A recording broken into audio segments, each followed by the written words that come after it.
नमस्कार। हरिभूमि के इस खास प्रोग्राम में एक बार फिर आपका स्वागत है। आज हम चर्चा करेंगे एक किंवदंती से। एक राजा थे, नाम था भट्टी। उन्होंने एक शहर बसाया, नाम हो गया भट्टियन। राजा आखेट के लिए जंगलों में गए। किसी ने अफवाह फैला दी कि राजा की मौत हो गई है।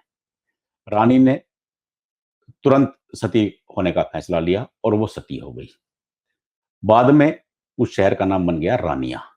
ये वही रानिया है जो सिरसा से महज 25 किलोमीटर दूर है। आज हम इस रानिया की चर्चा इसलिए कर रहे हैं क्योंकि विधानसभा चुनाव में यह हॉट सीट होने वाली है। हॉट सीट भी ऐसी जैसी लोकसभा चुनाव में हिसार थी। यहां चौटाला परिवार आमने सामने आने वाला है। करण चौटाला लगातार चुनाव की तैयारी कर रहे हैं। वो इनेलो के दावेदार होंगे। भाजपा की ओर से रणदीप चौटाला पूरी तरह आश्वस्त हैं कि पार्टी उन्हें रानिया से टिकट देगी। कांग्रेस के दावेदार पूर्व मंत्री जगदीश नेहरा के पुत्र सुरेंद्र नेहरा माने जा रहे हैं। तय माना जा रहा है कि दादा पोता एक बार फिर आमने सामने होंगे। हालांकि जिला परिषद में ऐसी संभावनाएं बनी थी कि रणजीत चौटाला के पुत्र और अभय चौटाला के पुत्र आमने सामने आने वाले थे, लेकिन तकनीकी कारणों से रणजीत चौटाला के पुत्र का नामांकन रद्द हो गया। उसी दिन से करण चौटाला लगातार रानिया में सक्रिय हैं और वे रानिया से चुनाव लड़ने की ताल ठोक रहे हैं। हालांकि इनेलो ने 5 उम्मीदवारों का ऐलान किया है, लेकिन करण चौटाला का ऐलान नहीं किया। करण चौटाला लगातार रानिया के दौरे कर रहे हैं, लगातार रानिया के लोगों से मिल रहे हैं। तय माना जा रहा है कि वे इनेलो के दावेदार होंगे। यह भी तय हो गया है कि एक बार फिर रानिया में देवीलाल का परिवार आमने सामने होगा। आज हम इसी पर चर्चा करेंगे। हमारे साथ हैं सैफोलॉजिस्ट जोगिंदर कथुरिया व सरसा से वरिष्ठ रिपोर्टर महावीर कोदारा। कथुरिया जी, मैं आपसे ये जानना चाह रहा हूं, अभी कुछ दिन पहले ही लोकसभा चुनाव में चौधरी देवीलाल का परिवार आमने सामने था। अब एक बार फिर चर्चा हो गई है कि विधानसभा चुनाव में भी देवीलाल का परिवार आमने सामने होगा।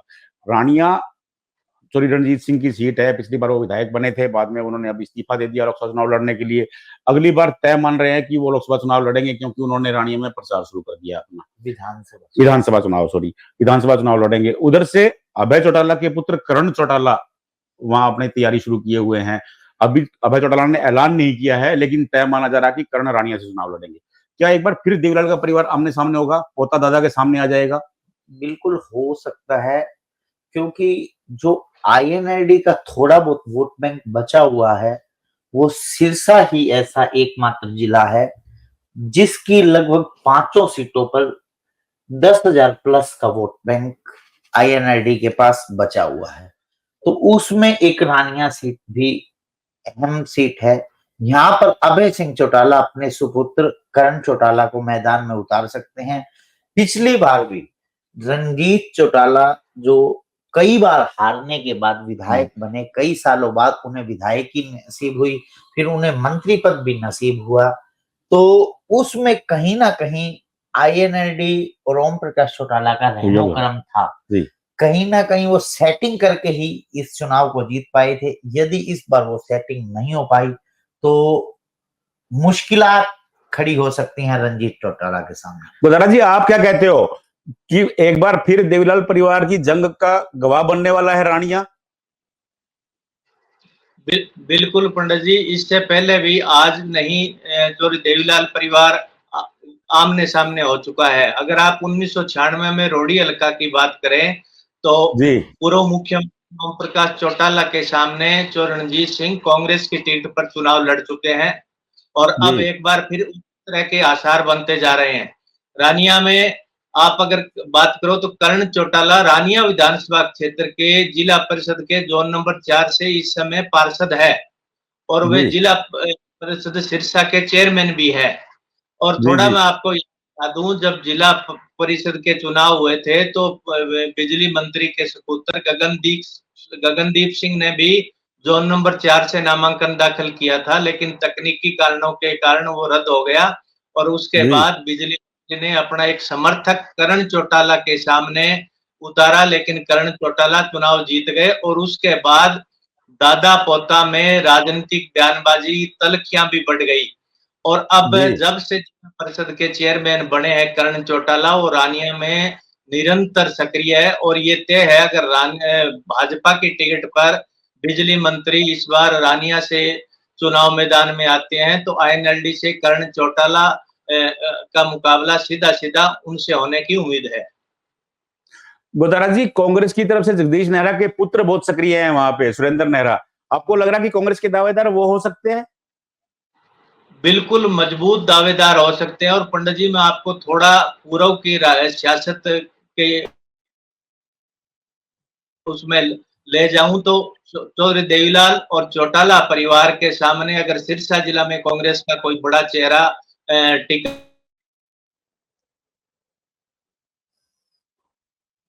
जी, आपकी आवाज कट रही है गोदारा जी। रणजीत चौटाला के खिलाफ कई चुनाव लड़े। अब एक बार फिर उनके जो सपुत्र है जो आबकारी एवं कराधान विभाग से सेवानिवृत्ति लेकर पिछले 6 जी, महीनों से रानिया हलके में पूरी तरह से सक्रिय है और उनको शैलजा समर्थक माना जाता है। जी। क्या माने कथुरिया जी? क्योंकि पूरी तरह से एक बार फिर वो घमासान होने जा रहा है रानिया में। रानिया हॉट सीट रहेगी इस विधानसभा चुनाव में। देखिए, हरियाणा की 90 की 90 विधानसभाओं में इस बार हर विधानसभा पर कांटे का मुकाबला देखने को मिलेगा, क्योंकि अधिकतर सीटों पर लगभग 80 प्लस सीटों पर सीधा मुकाबला कांग्रेस और बीजेपी के बीच में होगा। केवल 8 से 10 सीटें ऐसी होंगी जहां पर आईएनएलडी या जजपा। इंडिपेंडेंट कैंडिडेट, जजपा में मुझे पूरे हरियाणा में 90 सीटों पर कहीं भी जी, ऐसा नहीं लग रहा कि वो पहली और दूसरी पोजीशन पर आ पाएगी, जी, क्योंकि जजपा का ग्राउंड पर विरोध इतना है। जजपा खुद दुष्यंत चौटाला की माताजी हिसार लोकसभा से केवल 22,000 मत ले पाती हैं, तो हाँ। मुझे नहीं लग पा रहा कि वो सरवाइव कर पाएंगे इस विधानसभा चुनाव में। नहीं, अगर मैं रानिया की आपसे जातीय गणित पूछना चाहूँ, क्योंकि 3 कैंडिडेट हैं, चाहे वो रणजीत चौटाला हैं, चाहे वो कर्ण चौटाला हैं, चाहे वो सुरेंद्र नेहरा हैं, तो तीनों जाट कैंडिडेट हैं। रानिया में जातीय समीकरण क्या कहता है आपको? देखिए, रानिया में जाट, प्रजापत और कंबोज, मतलब जाट प्लस ओबीसी वोट बहुत अधिक संख्या में है। जी, यहाँ पर एक चीज रणजीत चौटाला की फेवर में भी जा सकती है। पिछली बार वो इंडिपेंडेंट कैंडिडेट थे, जी, यदि वो भाजपा की टिकट पर आते हैं तो उन्हें ओबीसी वोट में कंबोज और कुम्हार प्रजापत समाज का वोट आसानी से मिल सकता है। यदि वो जाट कम्युनिटी का वोट अच्छे से ले पाए, जाट कम्युनिटी का वोट बांट पाए, तो उनके विधायक बनने के चांस फिर होंगे। इस बात में कोई शक नहीं। गोदारा जी, लोकसभा चुनाव में जो जाटों का रुख रहा, वो पूरी तरह भाजपा के विरोध में रहा। अब कथुरिया जी कह रहे हैं कि वो पक्ष ले पाए, ऐसा संभव लगता है आपको? क्योंकि लोकसभा चुनाव में तो जाटों ने खुल के विरोध किया भारतीय जनता पार्टी का, यही कारण रहा कि 5 सीटें भाजपा के हाथ से निकल गई। तो रानिया में क्या लगता है, क्या हो सकता है? बिल्कुल, जैसे आपने कहा रानिया वह हलका है जहाँ किसान आंदोलन का काफ़ी प्रभाव रहा है। एक तरफ जो पंजाबी बेल्ट, नामदारी बेल्ट आप कह सकते हो, वहाँ पे जब लोकसभा में अशोक तंवर जब गाँव में गए थे तो उनका जमकर विरोध हुआ था, ये वही क्षेत्र है। और अब जी, जैसे आपने किया तो ये वो हलका है जहाँ ओम प्रकाश चौटाला का हमेशा प्रभाव रहा है। पंडित जी थोड़ा मैं आपको पीछे ले जाऊंगा, जैसे आपने कहा यहाँ कंबोज बिरादरी, प्रजापत या जाट 3 बड़े बड़े वर्ग है जो हार जीत में निर्णायक भूमिका निभाते हैं। जी, जब ओम प्रकाश चौटाला की आईएनएलडी मजबूत थी तो उस टाइम आईएनएलडी ने 2 कंबोज बिरादरी के जो अनजान नए चेहरे जिनको कोई नहीं जानता था, एक कृष्ण कंबोज उसके बाद रामचंद्र कंबोज, दोनों को रणजीत चौटाला के सामने खड़ा किया और उन्होंने दोनों बार रणजीत चौटाला को पटकनी दी। तो यहाँ जी, कुल मिला के कहा जा सकता है कि अब भी आप यह नहीं कह सकते कि आईएनएलडी और पूर्व मुख्यमंत्री ओम प्रकाश चौटाला का रानिया हलका में खासा प्रभाव है।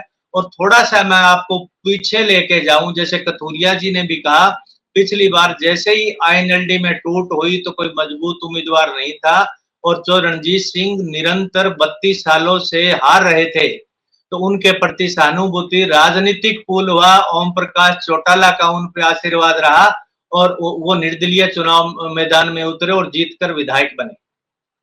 जी नहीं नहीं, अब 3 कैंडिडेट थे, गोविंद कांडा के भाई हैं, वहां चुनाव लड़े थे, तो वो कहां जाएंगे? अगर रणजीत चौटाला को टिकट मिलती है तो गोविंद कांडा, गोपाल कांडा के भाई हैं, पहले वो भी रानिया से लड़ते रहे हैं। बिल्कुल बिल्कुल, गोविंद कांडा भी एक मजबूत उम्मीदवार है। और पिछली बार एक बार गोविंद कांडा ने यहाँ से अलोपा की टिकट पर 2 बार चुनाव लड़ा है, एक बार 2019 में लड़ा है। 2015 में गोविंद कांडा दूसरे नंबर पर रहे थे और कांग्रेस उम्मीदवार जो रणजीत सिंह को उन्होंने तीसरे नंबर पर धकेल दिया था। तो आप यह नहीं कह सकते, गोविंद कांडा यहाँ से मजबूत दावेदार है। अगर वो भाजपा की टिकट पर यहाँ से उतरते हैं तो कुछ भी आश्चर्यजनक परिणाम यहाँ रानिया में देखने को मिल सकते हैं।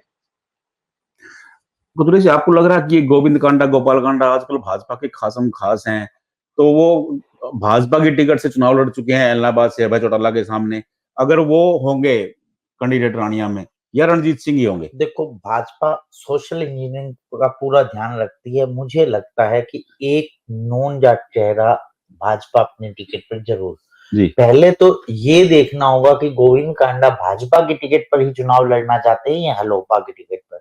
यदि वो अपनी ही पार्टी का अलायंस करना चाहें और 2 टिकट मांगे, शायद इस पर भाजपा सहमत ना हो, क्योंकि सिरसा से तो गोपाल कांडा का चुनाव लड़ना लगभग 100% तय है।